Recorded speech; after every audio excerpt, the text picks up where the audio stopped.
Well, hello everyone. I'm doing something a little bit different now. I'm going to be looking at a game of one of you guys out there. And this is, well, I'm going to do two of these to someone special who's supported GChess.com and become a lifetime supporter. And if we have a look at that, and I know it is a very pricey thing to do, but if we go down and just see what I mean, this is GChess.com. This is the legendary lifetime supporter of this new website that I've created along with some other people. And we've had two people sign up to this, and basically this gives you access to many different resources for lifetime. And the price is a high price, but over the course of a lifetime it actually works out cheaper than other rivals out there paying on a monthly or yearly basis, quite a lot cheaper. And you get some special benefits like me doing this video, and in the future we're bringing even more special tournaments just with prizes for people who have become a lifetime supporter. So a great way to help out what I'm doing, go to gchess.com, go to the pricing, I'll put a link in and have a look at the payment levels. But if you really want to support, then this is the way to do it. And it gives you access to every single thing on GChess. It gives you access to chess publishing, New in Chess for Life, all the videos, all the GingerGM videos. That on its own, if you brought it on GingerGM, is a lot of money, £800, and anything else we add on. And I've got some very exciting things that are going to be added on to GChess very shortly. So the person who has so far number two, we're going to start with number two, is Sebastian Bolduan. So thank you, Sebastian Bolduan. And he's sent in a game, and we're going to have a look at that game on GChess. So you get this private analysis from me, and Sebastian, who is super boldy, has the white pieces here, and we're going to see how he got on against Kusulu. And let's just run this on the computer as well if we can. This is one feature you can do now on GChess, and this basically, you press the little button behind me actually, and it goes over your moves and it sees what moves you played well, what you played badly. A lot of green moves there. Well done, super. You're getting in the green. It's looking like a very good game, and a nice quick win as well. So I think what we'll do, we'll have a look at this game first of all, and then I'll have a look at the GChess resources afterwards and see if there's any different ways the opening could have been played. So let's have a look at it on the normal board. So Super Boldy starts with d4, and after knight f6, well, it's a good move coming up here, boys and girls. Knight c3, the Jobava London System. Have you brought the DVD? Well, probably you've got it on GChess for free to watch forever now, including everything else. So this is the Jobava London System. I guess it's one of the openings I along with some other people, made quite popular by the work I've done on it, but other people by playing it regularly at top level. And it's called the Jobava System because he's one of the first players to use it. And the idea is really, well, first of all, you're threatening to go e4, so black should try and stop you getting two pawns in the centre, otherwise it'd be a little bit worse, like in a perk defence or something like that. And now this is the starting setup. The bishop comes out to f4, and you have this very harmonious position, very interesting way to play. Now people are really doing well with this at the moment. I know Hans Nielman has brought out another chessboard course on this, a bit different to mine, but he's had some great results with this, and I'm trying to build up a second Jobava London myself to bring out on GingerGM hopefully. Now the plus side is really that there's ideas of the white knight coming over to this square, which is quite dangerous, but the downside is you can't put a pawn on this square, so they kind of play off against each other. Now black goes for g6, one of the main setups that black does if you want to play the sort of King's Indian defence or the Grunfeld. And now we continue with e3. This is the second stage, and after bishop g7, come on son, you know what's coming, don't you? Hurry! Pushing him up the boards. And well, I can certainly see that Sebastian has studied my work on this, because I often have the view that if your opponent fianchettos, as black's done here, you can aim to attack that fianchetto with your wing pawn.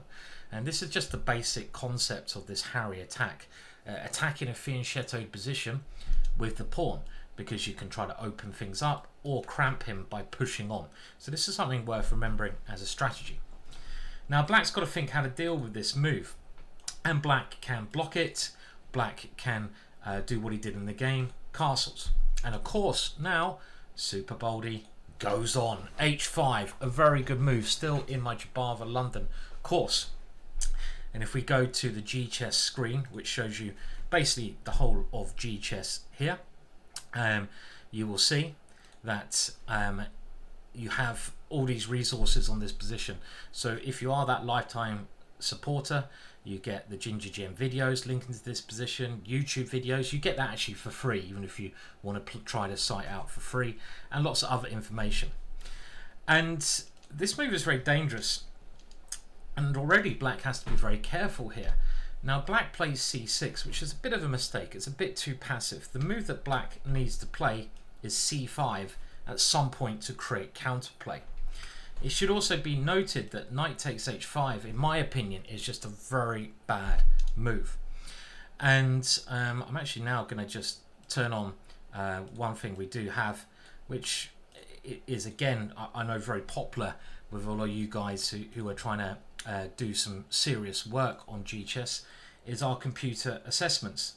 And we use my favourite computer, Layla. And I think Layla's a bit more human to Stockfish, and you can change it to Stockfish as well, so we can see again you have a choice of computers. We're going to update these Stockfishes soon, get the latest versions up there, but I really like Layla because it's more of a human way of playing. And Stockfish 11 is basically the difference between Stockfish 11 and Stockfish 14 is really minimal. You know, they're both over 3,000 strength. You know, for humans it doesn't make much of a difference, but you can see the evaluation just change. Look at it here, it's about even if black plays c5, but as soon as black takes here, black is losing. So Layla has a very good understanding of this.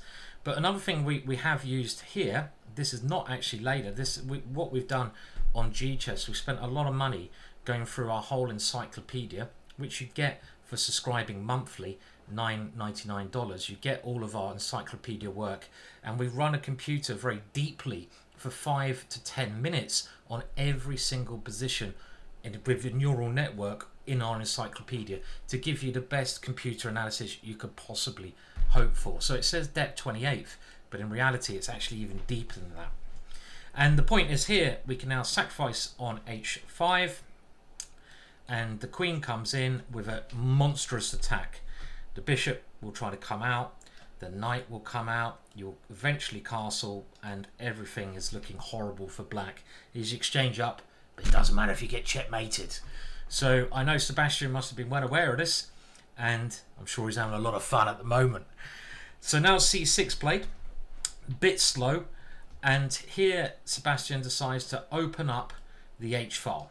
Now we can see the benefit of this h-pawn attack. The f-pawn takes, and there's a lot of tempting moves here, but a very sensible developing move, bishop to d3, lining another piece up against the weakened king. Black develops knight b d7, and Sebastian brings his last piece out with ideas of potentially coming in there or into the center. Already I very much like white's position. We'll turn the computer on, and the computer doesn't think it's as good as I would consider, only a very minimal advantage, but I would certainly doubt that from a grandmaster's eyes. And the reason I would doubt that is because the pawn structure is a bit worse for black, and white has an attack brewing. So rook e8 was played, maybe trying to bring the knight back to f8 to defend, and white keeps going forwards.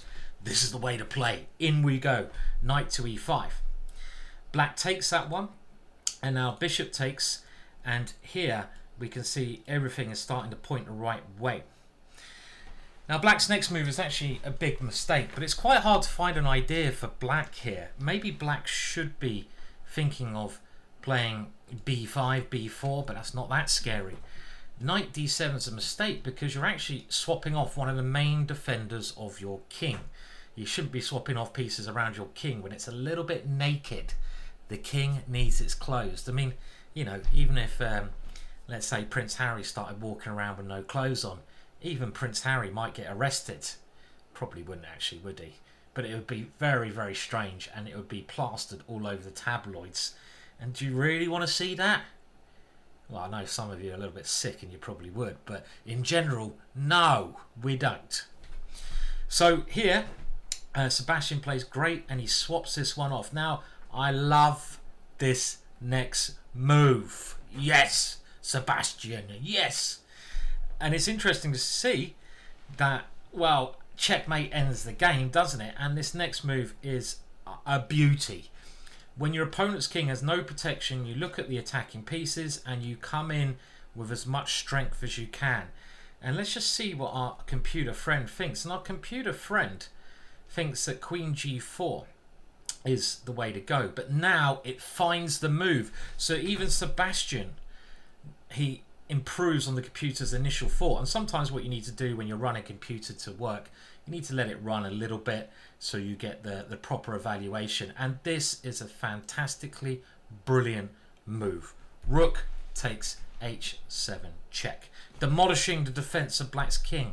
Very sexy stuff. You have to take this, otherwise you're going to be blasted away anyway. And the point now, the queen dives into the action, and the queen and bishop, very scary. Black has to move his king because it's pinned. And now queen takes g6 check. You can't go to h8 because queen h7, so you have to come here.